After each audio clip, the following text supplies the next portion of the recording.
Common desk நேயர்களுக்கு வணக்கம். 2014ஆம் ஆண்டு முன்னாள் முதல்வர் திரு ஜெயலலிதா அம்மையார் அவர்களால் அடிக்கல் நாட்டப்பட்டு ஆரம்பிக்கப்பட்ட கோயம்புத்தூர் ஒருங்கிணைந்த பேருந்து நிலையம்ங்க.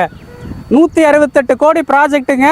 ப்ராஜெக்ட் ஸ்டார்ட் ஆகி எதனால் நின்றுச்சு, இப்போ மறுபடியும் ப்ராஜெக்ட் ஸ்டார்ட் ஆக போகிறாங்க. ப்ராஜெக்டை பற்றி ஃபுல் டீட்டெயில்ஸை தெரிஞ்சுக்கலாம் வாங்க.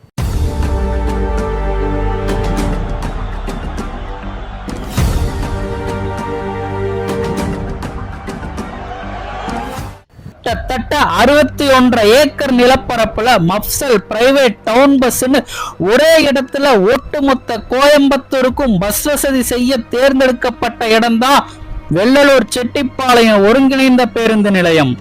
செல்வி ஜெயலலிதா அம்மையார் ஆட்சியில கொண்டு வரப்பட்ட முத்தான திட்டம். திட்ட அறிக்கை 170 கோடி, 54 கோடி செலவுல 40% வேலைகள் முடிஞ்சது.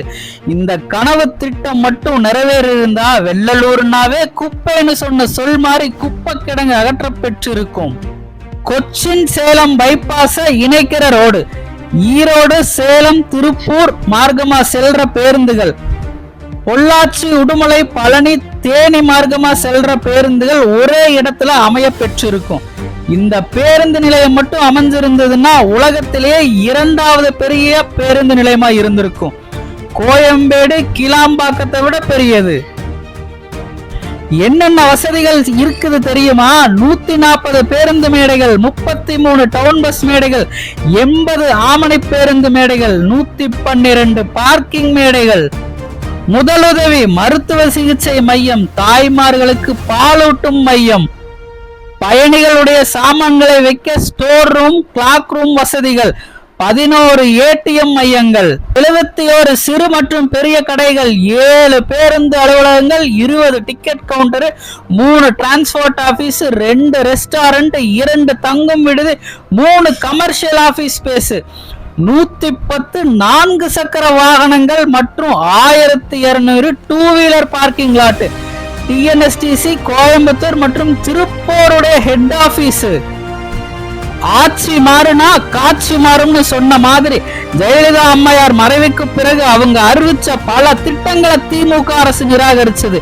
அப்ரோச் ரோடு சரியில்லை, பயங்கரமா டிராபிக் ஆகும், ஜி ஸ்கொயர்னு நிலத்தை வாங்குறதுல பிரச்சனை, பல அரசியல் காரணத்தை காட்டி குப்பையா காட்சி அளிக்குது இன்னைக்கு இந்த பேருந்து நிலையம்.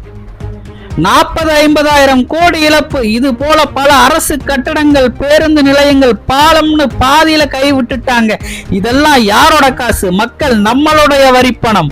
இப்ப பொறுப்பேற்றுக்க தாவேக அரசு இந்த பிரச்சனையை சரி பண்ணி பேருந்து நிலையத்தை திறப்பாங்கன்னு கோவை மக்கள் நம்புறாங்க. கிணத்துக்கடவு அமைச்சர் திரு விக்னேஷ் அவர்களும் இதுக்கான ப்ரொபோசலை முதல்வர்கிட்ட தந்திருக்காரு. ஊழல் இல்லாத தமிழகம், லஞ்சம் இல்லாத அரசு அலுவலகங்கள், இதுவே எல்லாத்துடைய எதிர்பார்ப்பும். யார் அப்ப வீட்டு காசுன்னு தெரியல. இதே மாதிரி தாங்க ஒவ்வொரு ஊர்லயும் ஒவ்வொரு ப்ராஜெக்டை ஸ்டார்ட் பண்ணி அனாமத்தா விட்டுறாங்க. ஒரு ஊர்ல 100 கோடினா நீங்களே யோசிச்சு பாருங்க. 234 மாவட்டத்திலையும் இந்த மாதிரி பல ப்ராஜெக்டுகளாக கைவிட்டுட்டாங்க. என்ன ரீசன்னா எதுவும் தெரியல. இந்த மாதிரி தாங்க பல ஊழல்கள் நடந்திருக்கு. இதை தட்டி கேட்கலாங்க. வருகின்ற அரசாங்கத்துக்கு எடுத்து சொல்லலாம். அவங்களாவது நமக்கு நல்லது செய்யட்டும். காத்திருப்போம். காமன் டெஸ்க் நேயர்களுக்கு நன்றி.